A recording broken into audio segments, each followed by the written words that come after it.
നയൻതാരയുടെ 50 കോടിയുടെ private jet വെറും social media തല്ല.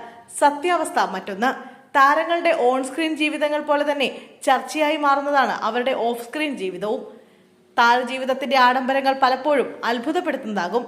തെന്നിന്ത്യൻ താരം നയൻതാരയുടെ ആഡംബര ജീവിതത്തിന്റെ അടയാളമായി പലപ്പോഴും സോഷ്യൽ മീഡിയ ഉയർത്തി കാണിക്കാറുള്ളതാണ് അവരുടെ പ്രൈവറ്റ് ജെറ്റ്. എന്നാൽ നയൻതാരയ്ക്ക് സ്വന്തമായി പ്രൈവറ്റ് ജെറ്റ് ഇല്ല എന്നതാണ് വസ്തുത.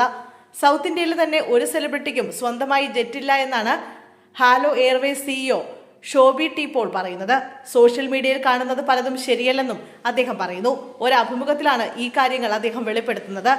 വിജയ്, സിംബു ഇവരെല്ലാം ജെറ്റിലാണ് യാത്ര ചെയ്യുന്നത്, ചാർട്ട് ചെയ്യുന്നതാണ്. സ്വന്തമായി ഫ്ലൈറ്റ് ഇല്ല. സൗത്ത് ഇന്ത്യയിലെ ഒരു സിനിമാ താരത്തിനും സ്വന്തമായി ഫ്ലൈറ്റ് ഇല്ല. പലപ്പോഴും സോഷ്യൽ മീഡിയയിൽ കാണുന്നതാണ് നയൻതാരയ്ക്ക് ഉണ്ടെന്നൊക്കെ. അതൊന്നും ശരിയല്ല. അവരും നമ്മളെപ്പോലെ ആരെങ്കിലും ഹയർ ചെയ്യുന്നതായിരിക്കും എന്നും അദ്ദേഹം പറയുന്നു.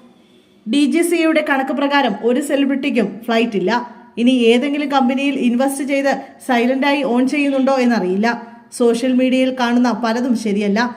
രവിപിള്ളയുടെയും യൂസഫ് അലിയുടെയും പ്രൈവറ്റ് കാറ്റഗറിയിലുള്ളതാണ്. അത് അവരുടെ ഉപയോഗത്തിന് മാത്രമുള്ളതാണെന്നും അദ്ദേഹം പറയുന്നു. അതേസമയം കന്നഡ സൂപ്പർ താരം യഷ് ചാർട്ടർ ഫ്ലൈറ്റിലേ പോവുകയുള്ളൂ. തമിഴ്നാട്ടിൽ പലരും ചാർട്ടർ ഫ്ലൈറ്റിലേ പോവുകയുള്ളൂ എന്നും അദ്ദേഹം പറയുന്നു. നേരത്തെ നയൻതാരയ്ക്ക് സ്വന്തമായി പ്രൈവറ്റ് ജെറ്റ് ഉണ്ടെന്നും അതിന്റെ വില 50 കോടിയാണെന്നും വാർത്തകളുണ്ടായിരുന്നു. നയൻതാരയ്ക്ക് പുറമെ തെന്നിന്ത്യൻ താരങ്ങളായ അല്ലു അർജുൻ, ചിരഞ്ജീവി, രാം ചരൺ, ജൂനിയർ NTR തുടങ്ങിയവർക്കും പ്രൈവറ്റ് ജെറ്റ് ഉണ്ടെന്നും വാർത്തകളുണ്ടായിരുന്നു.